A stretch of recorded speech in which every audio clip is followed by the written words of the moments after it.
Hello, everyone. Glad to have Yes. everyone on this actually warm night where we're at. Very It's warm. It's uncommonly warm, been but a teaser of a day, that's for sure.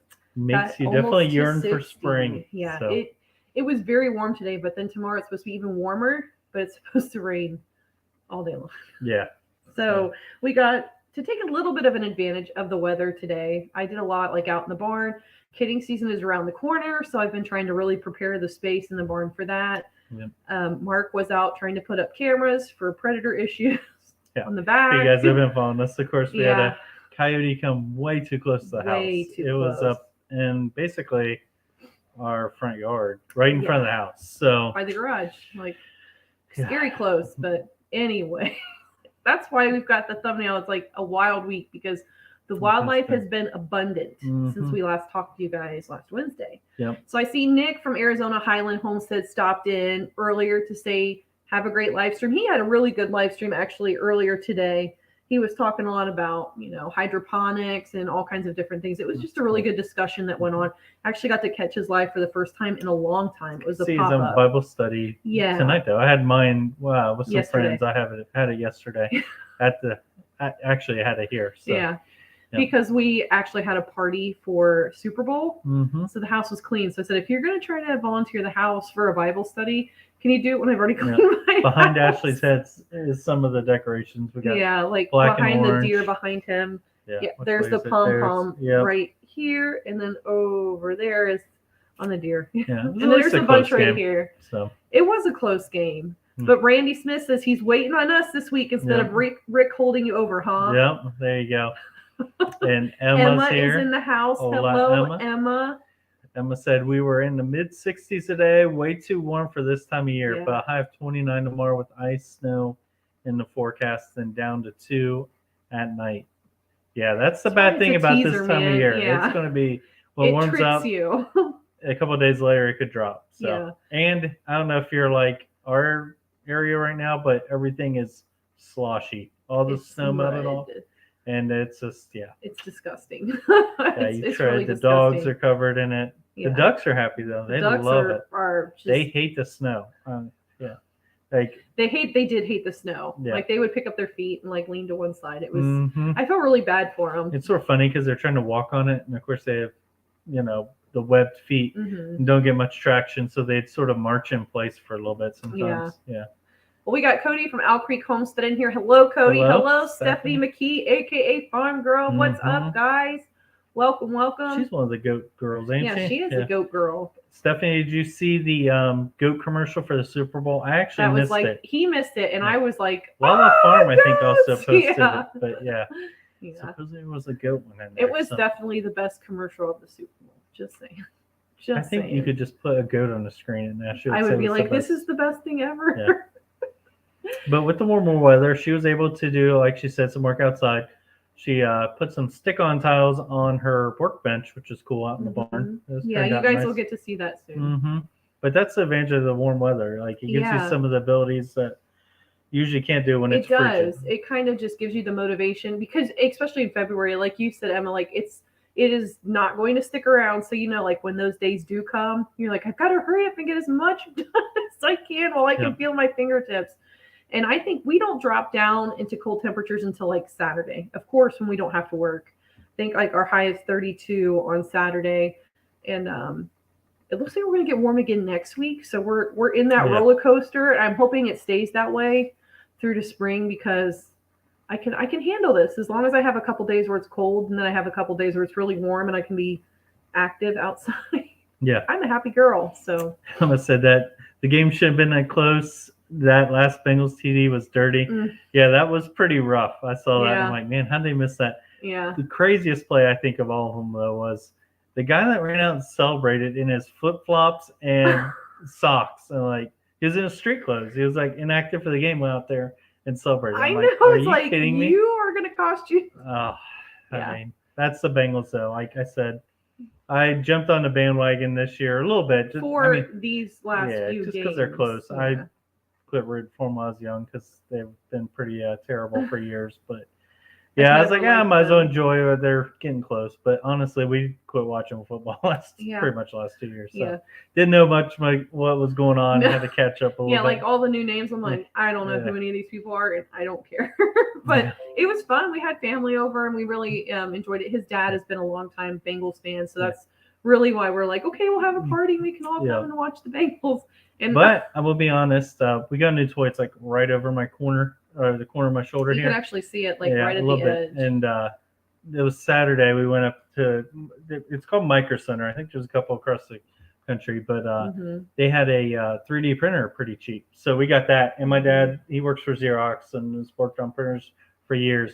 And honestly, I think he was most fascinated by that. He sat there and watched it. I set up a print of a little dinosaur for Josie. She picked. It was a Jurassic Park one.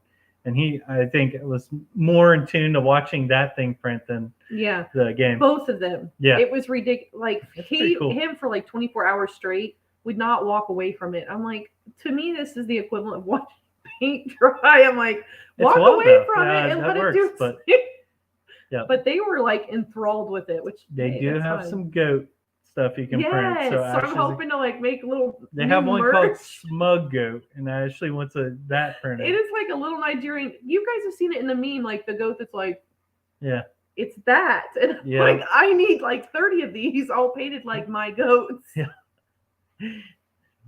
Stephanie said, I missed it too. The commercial, I think it was. Cody said, I was loving the warm weather today.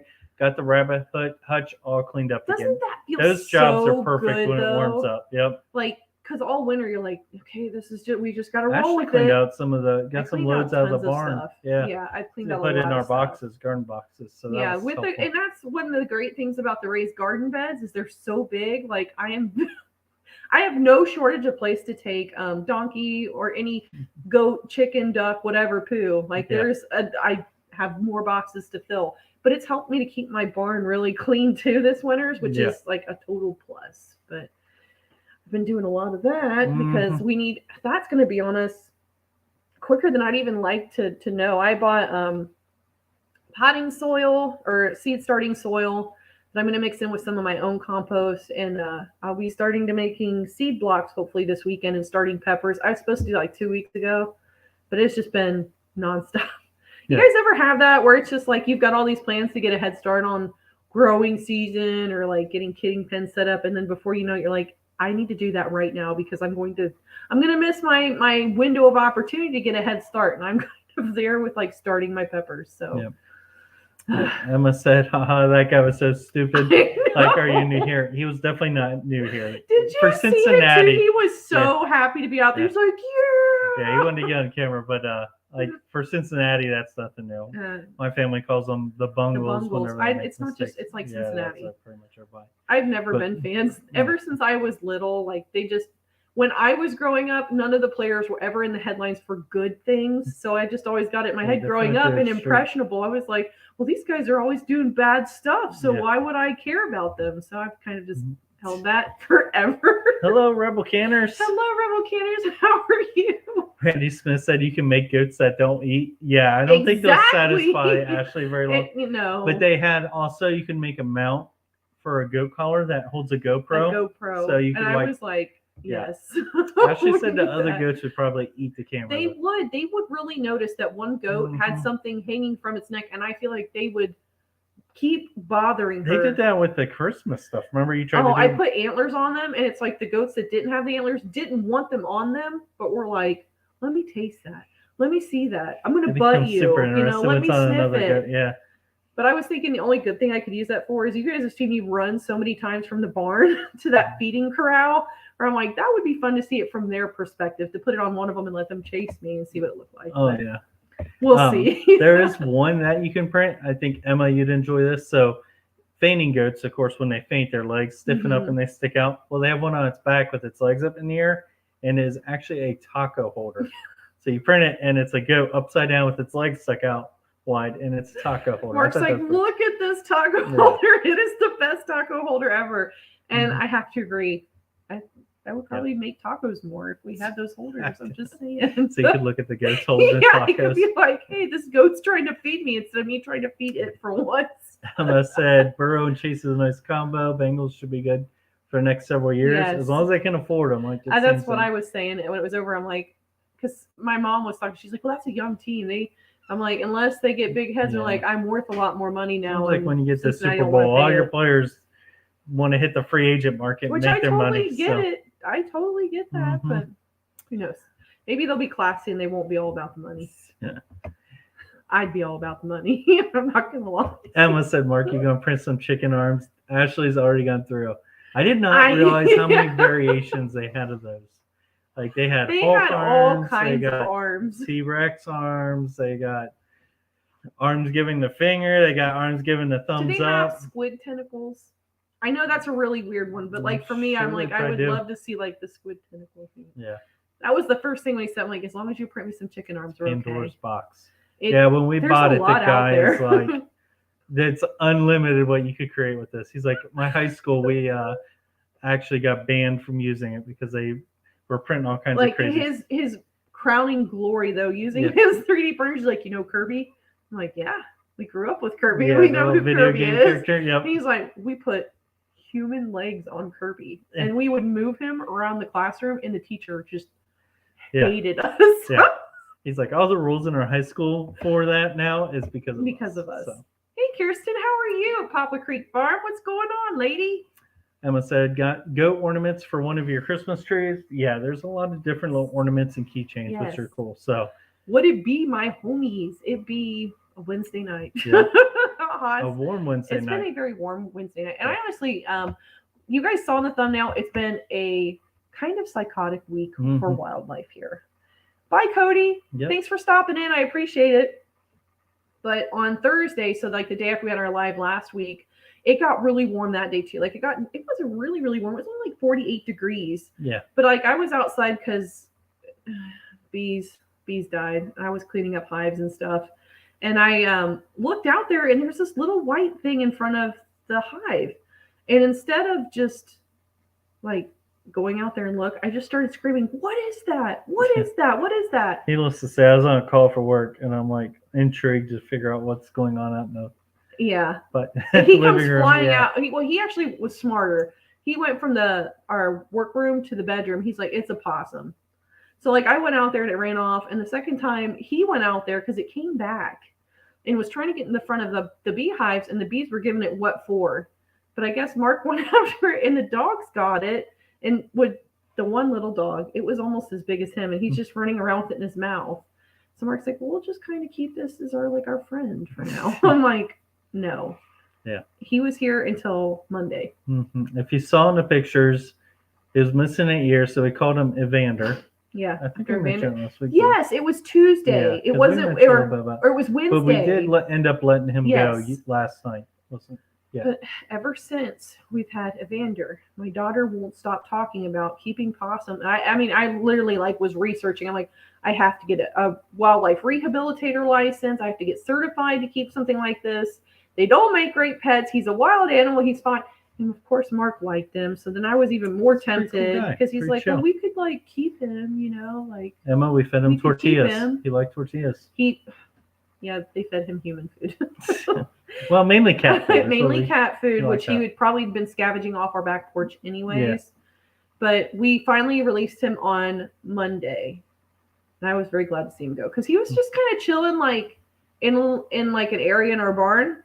And the dog would not leave him alone. Yeah, and he's a yappy dog. By him for sure.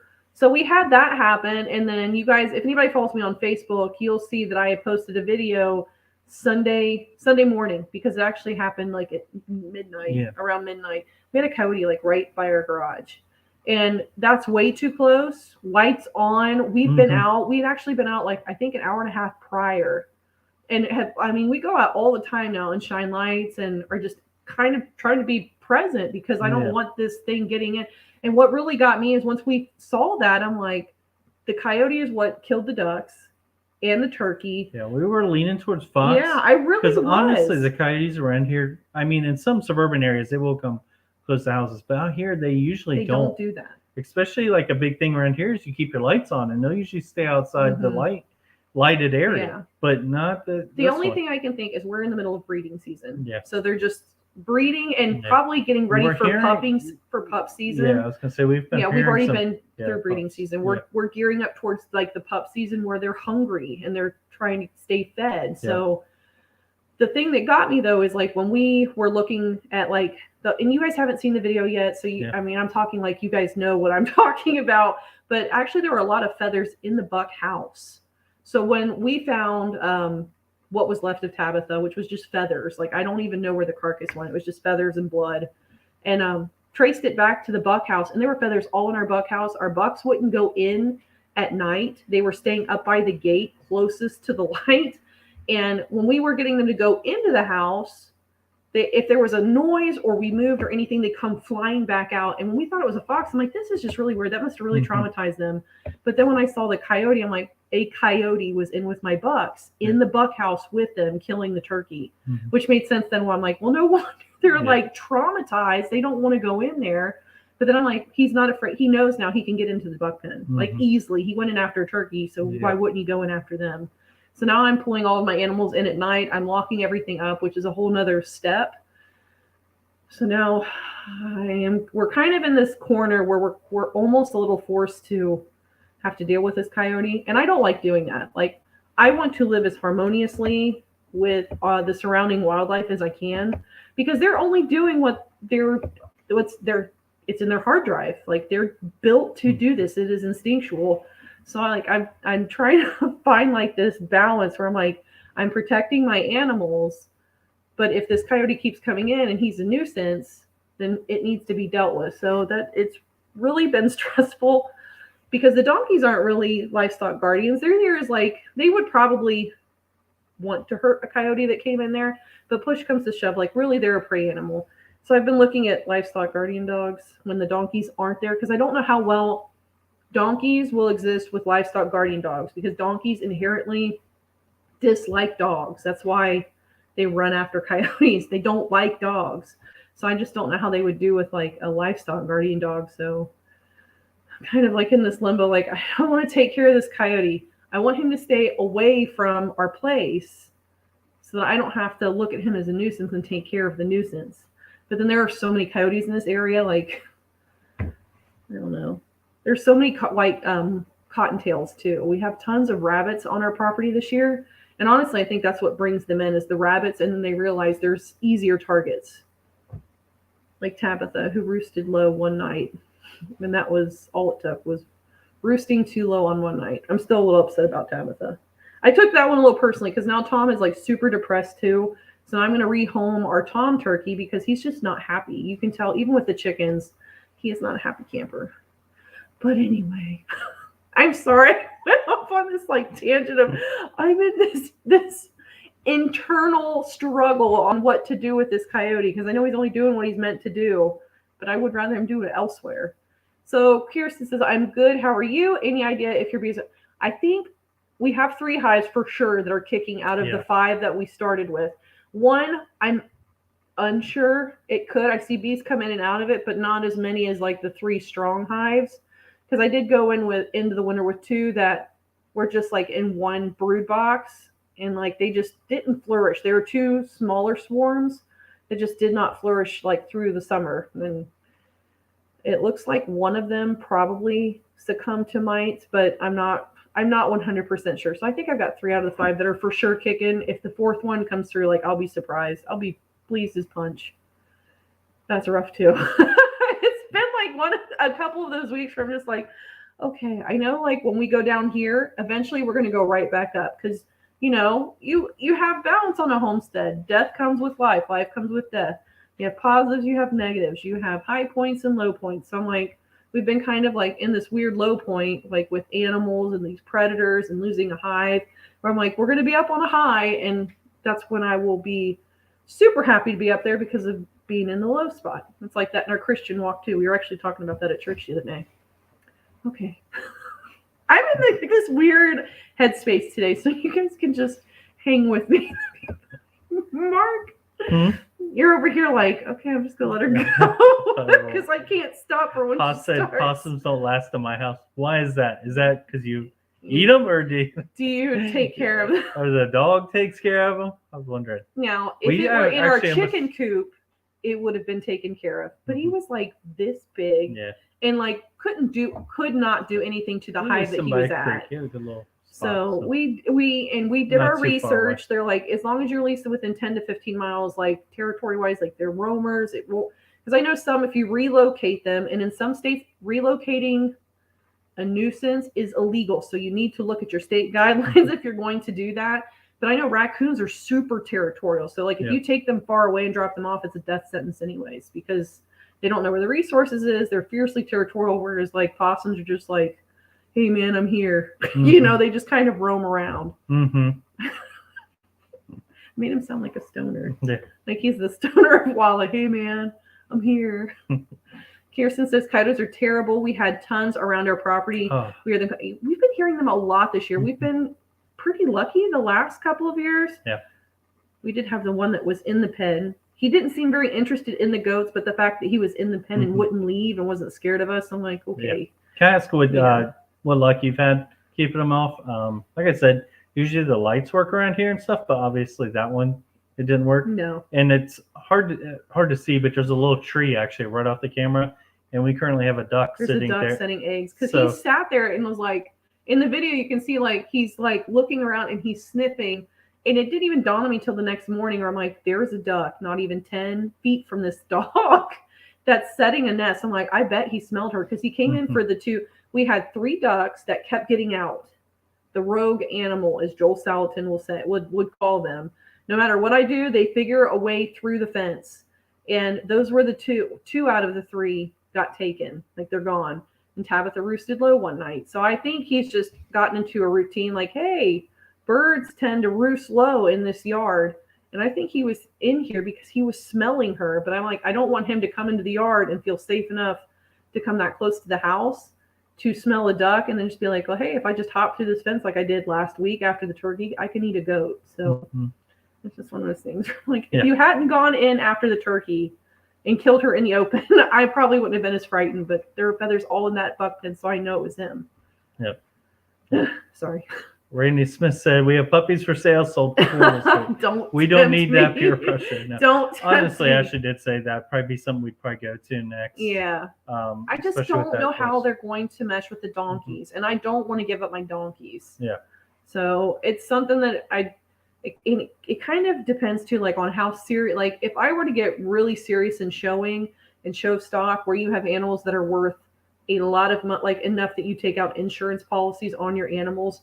Yes, we will get a set of teeth and claws in there. I won't depend on the donkeys. I'll make a different pen for the donkeys. But for right now, I don't have the means nor the time or energy to build another pen to house donkeys that are actually good with goats, because donkeys being good with goats is a little rare unless they're raised up with them. They can be rough with goats. Yep. And then Miss Emma, I skipped. Emma said, I'm sorry about, I know, Tabitha was like my favorite.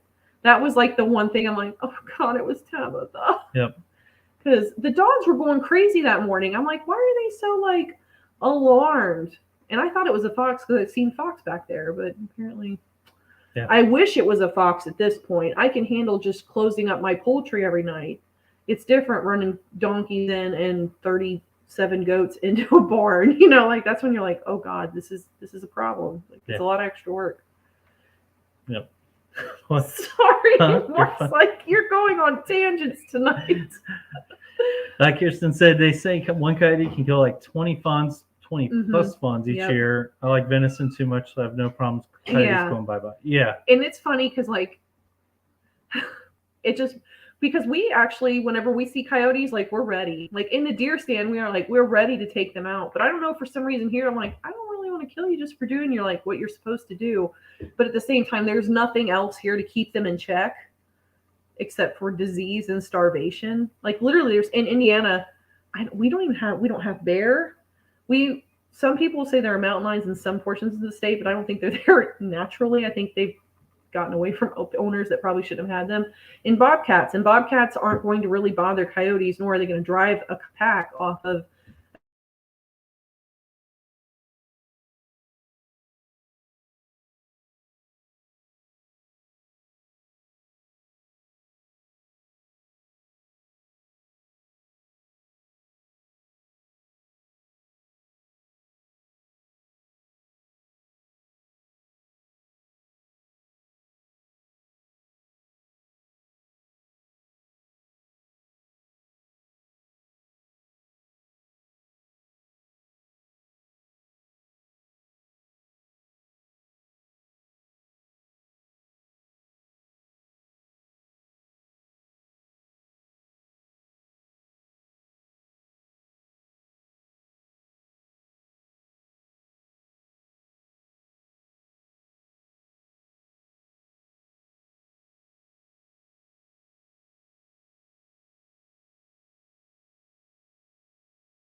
Can you All guys right. see us? Oh my gosh. Let me put up here. Grandy Smith said, "Are you can?" I know. It's warm where It's you're at. supposed to Like, be yeah, warm. we can't blame it on that. Yep. It looks Oh, like I can see yay. it here. All right. Oh, fun stuff. Love country Mhm. internet. Is that not the best? All right, let's catch up on some comments. So, Oh my I saw gosh. one, Randy Smith was talking about their buzz. I can't spell the name. Pretty big white dogs. I think. Are you Great talking Pyrenees. Great Pyrenees? Yeah, Great Pyrenees. Which are great Yeah. guardian dogs. We know Yeah. several people that have them and love Yeah. them. So I have know several people that keep them with their poultry because they raise like honestly, show that'd probably poultry. be the breed we'd go with. I would 'Cause that they've been or wanting it. Marimas Mhm.